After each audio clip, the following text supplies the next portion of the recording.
The BMW G310R story didn't pan out as great as BMW would have liked in India, did it? While in many ways it was a good motorcycle, its pricing was a bit overambitious. Taller and larger riders felt a bit cramped. It missed out on modern features, but most importantly, those harsh vibes instantly killed a good mood. That though is a thing of the past because of this, the BS6 BMW G310R.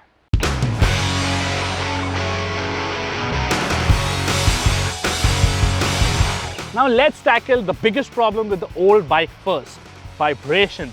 BMW has been closely working with TBS, and nearly all of the updates that the new Apache RR310 received are to be found on this bike as well. That includes ride-by-wire, a slipper clutch and revised engine internals. As a result, the vibrations are a lot more controlled. You can barely feel them until the motor revs past 6000 RPM, and even then the vibes aren't really harsh. They are mild and can only be felt when you're gripping the tank and just a little bit at the foot pegs. With the engine's harshness now reduced, you can venture out onto the highway, maintain 100-110 kmph and still not end up too bothered upon reaching your destination.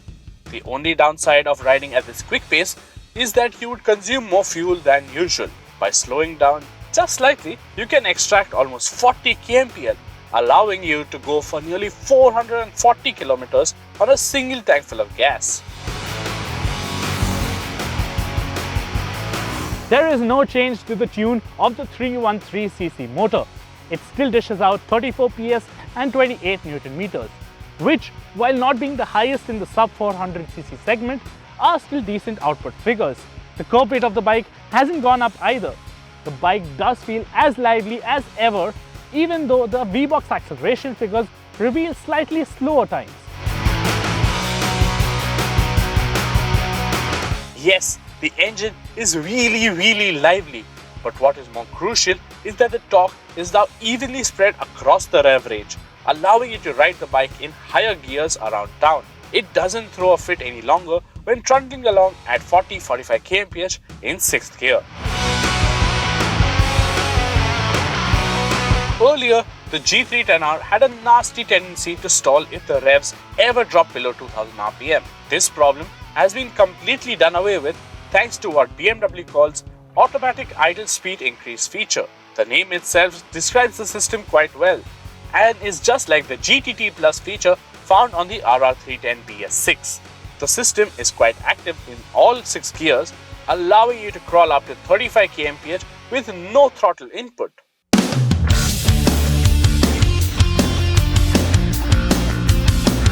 The G310R remains one of the sweetest handling motorcycles out there. The suspension is tuned nicely to take on corners like these with much enthusiasm, and there is no fuss even when going over any mid-corner bumps. One of the G310R's most likable things has been that this great handling doesn't come at the cost of a stiff ride, making it one of the comfiest sport nakeds out there. BMW has firmed up both suspension units, which does rob the bike of its suppleness by a tinge, but no longer does the monoshock bottom out with a pillion on board. Overall, it remains quite comfy and composed over bad stretches of roads.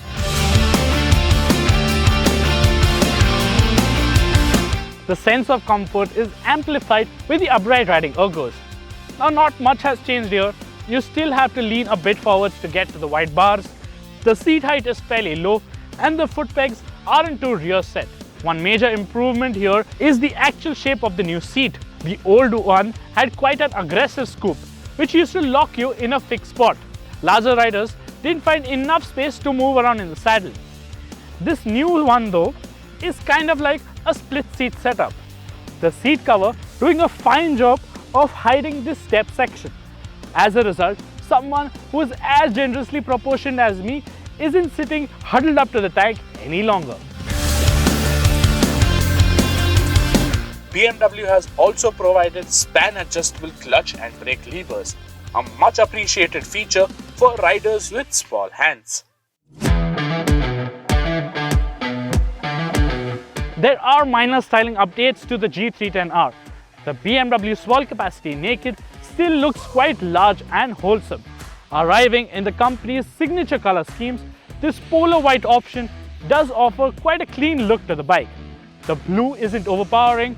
These gloss white plastic panels work nicely with a black frame and engine. And then the chunky gold USD fork just adds to the premium look. The cosmic black shade is rather underwhelming, while the sports style red-black option is quite in your face. The switches have been revised, and we are happy to report that they still feel like something you would usually expect to find on a 10 lakh rupee motorcycle and not something that cost 1/4 the amount. The new LED headlight and turn indicators add an extra layer of premiumness to this already brilliantly put together motorcycle. This new headlamp is a remarkable improvement over the old halogen setup, doing a fantastic job of illuminating dimly lit roads. And these turn indicators, don't they look a bit Lamborghini-esque? There are still two chinks in the baby Beamer's armor. Firstly, this aged console. Now in this age of color, this LCD dash does look a tad too simple, especially for a motorcycle that is supposed to be premium.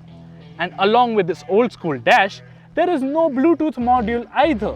So no turn-by-turn navigation, call alerts or anything else. More importantly though, we still feel BMW should have given this bike better rubber. These Michelin Pilot Sports do not live up to the handling potential of the motorcycle, as they fail to communicate any sort of information back to the rider. The tires let down the super brakes too. They simply fail to grip well in panic braking situations, causing a few nervy moments. And the wet weather performance of these rubber isn't that great either. But hey, since the bike is a lot more affordable now, you can utilize some of the money that you saved on getting grippier tires, such as the Apollo Alpha H1s or even Michelin Road 5s.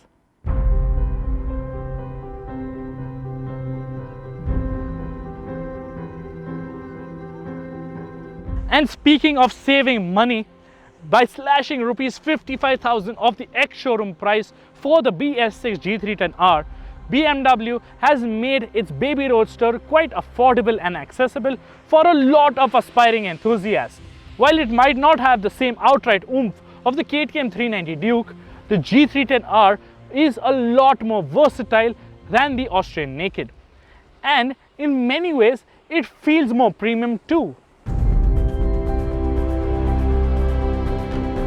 But compared to Team Orange, BMW spares and service costs are higher. That said, BMW assures us that this time around, they price the G310R spares lower than those of the Apache RR310. But the RR310's parts aren't exactly cheap to begin with.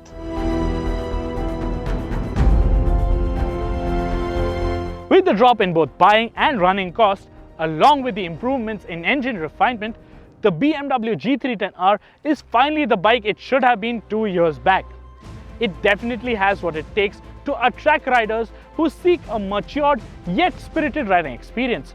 But whether buyers will give it a second chance now is something that we'll have to wait and watch. Would you?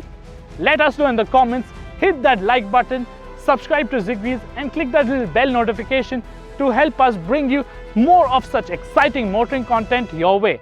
And as always, thank you for watching.